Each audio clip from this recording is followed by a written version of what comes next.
Président, bonjour. Oui, bonjour. Alors, c'est la première fois que vous vous rendez sur Saint-Laurent-du-Maroni pour pouvoir travailler sur des dossiers importants. Quel était l'intérêt pour vous de venir à Saint-Laurent aujourd'hui? Donc, je dois préciser que c'est la première fois en qualité de président du Conseil général, en tout cas. En visite officielle, puisque en ma qualité de président, je suis déjà venu à plusieurs reprises.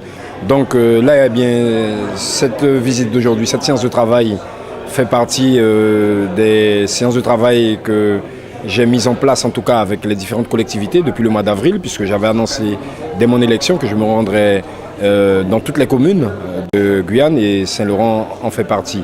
Donc aujourd'hui, c'est une mission d'une semaine qui a commencé par Saint-Laurent. Les jours suivants, nous serons sur Grand Santi, Papaïchtan, Maripasoula, Elaé, Touenké et Antikompata.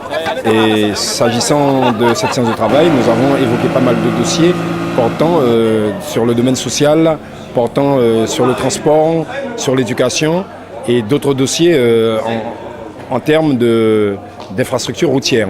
Donc il s'agissait pour le Conseil général et la municipalité de faire le point sur ces dossiers, de voir quel était l'état d'avancée de certains dossiers et de voir dans quelle mesure est-ce que d'autres pourraient être débloqués. Dans tous les cas, nous nous sommes mis d'accord sur le fait que les deux collectivités avaient intérêt à travailler ensemble en étroite collaboration, tout en sachant qu'au bout du compte, l'objectif final, c'est de satisfaire le contribuable. Donc par rapport à cela, eh bien, je crois que cette séance de travail que nous avons eue ce matin est une séance fructueuse, puisqu'elle appellera d'autres séances. Et nous avons évoqué la nécessité de mettre en place très très rapidement un certain nombre d'équipements, tels que le pôle social. Nous avons évoqué la question des routes départementales, dont certains travaux vont commencer bientôt et d'autres qui sont à l'étude. Nous avons enfin évoqué la question du transport scolaire qui pose énormément de problèmes compte tenu du phénomène de mitage. Donc puisque vous avez des habitations qui sont éparpillées sur le long des routes nationales, aussi bien Mana que Saint-Laurent que Saint-Jean. Et s'agissant de cela, eh bien, il est très important pour nous de faire en sorte à ce que les collégiens, les élèves des écoles primaires et les lycéens ne soient pas pénalisés en termes de délai d'acheminement. Puisque, comme vous le savez, en Guyane, eh bien, les difficultés sont multipliées par 20.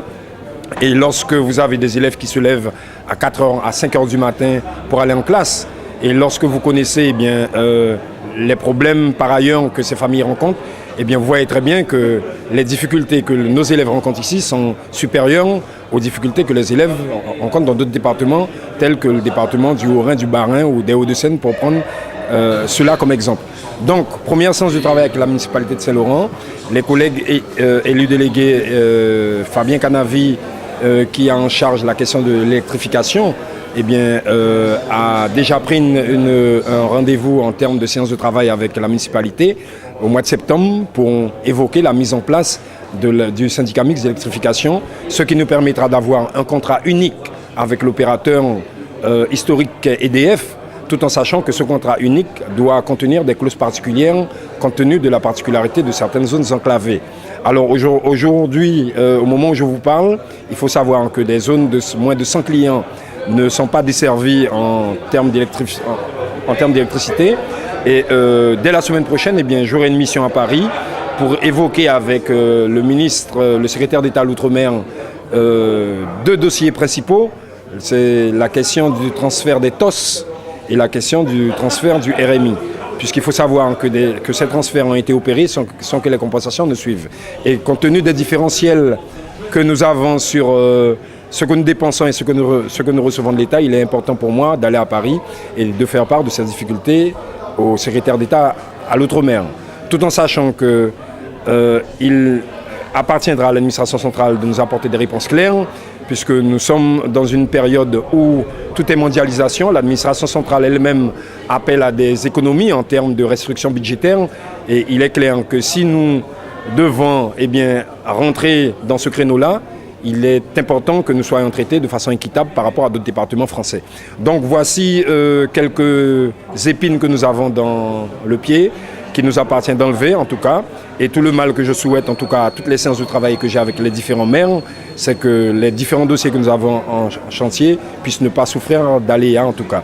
Et comme je vous l'ai dit, là c'est une première, je serai de retour encore et nous sommes là pour 3 ans, puisque nous avons été mis en place cette année. Et je souhaite vivement que ces 3 ans, en tout cas, nous permettent de rendre l'action du Conseil général efficace sur le terrain.